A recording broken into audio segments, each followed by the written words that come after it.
Hey guys, Mike Abb from Livid Instruments here, willing to talk to you guys about the OHM 64 Ableton Live and how I use it here in good old Austin, Texas.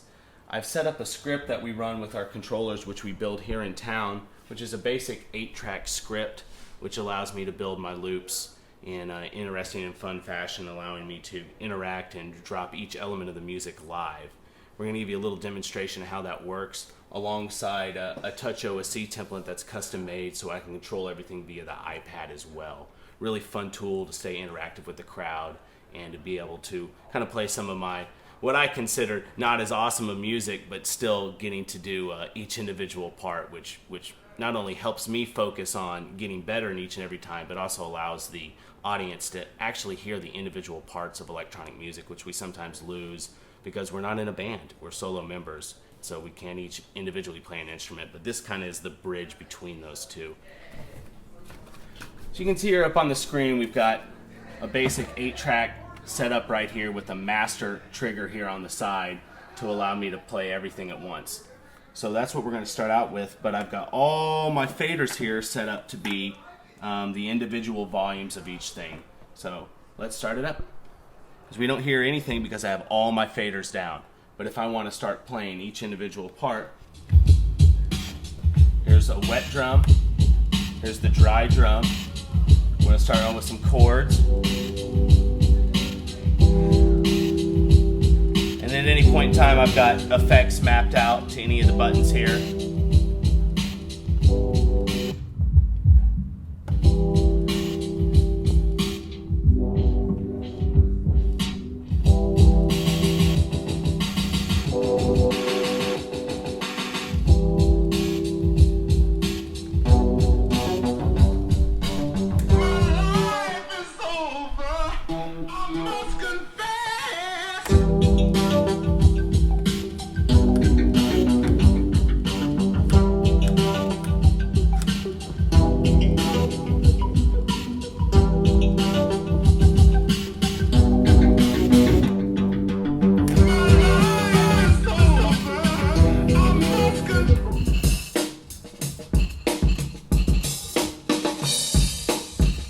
I can move the script up and down so I go to the next elements of the song, trigger each one.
My name's Mike Abb. I've been in the electronic music game since about 1998 when I first saved up all summer long to get some turntables.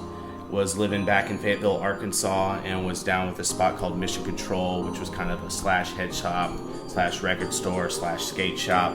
And a lot of the guys there were into drum and bass and New York jungle and underground hip hop, real intellectual stuff.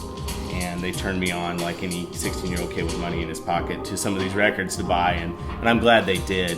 And it kind of just really spun a snowball from there as the more gear I collected and the more money I wanted to spend. Ended up moving on to some Roland groove boxes, the 808 sampler, and the MC307.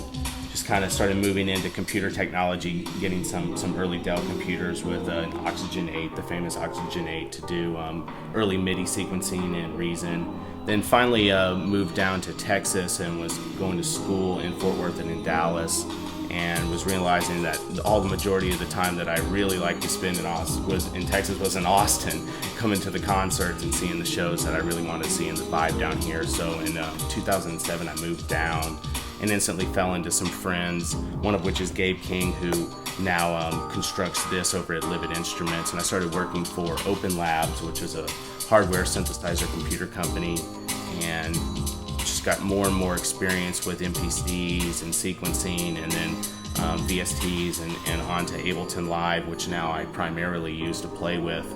And it's kind of just really taken off here in the past few years around town, with as many people getting into MIDI stuff, and especially some of the underground bass music scene, which I'm primarily focusing on with the glitch and the crunk and the dubstep. And we've really just had a great run with the Livid controllers and getting out to so many people across the nation. I never imagined I'd have so much access to so much music and producers and creative spirit as the controllers has allowed me to have. And subsequently, it's allowed me to do that too. As you saw earlier, being able to have each individual part has really helped me out a lot. And the ergonomics of the controller has really been a very key factor in my success with that. So I hope you guys enjoyed seeing a little bit of what we do. If you want to find out more about me, go to Abboriginal.com or check out lividinstruments.com. See you then.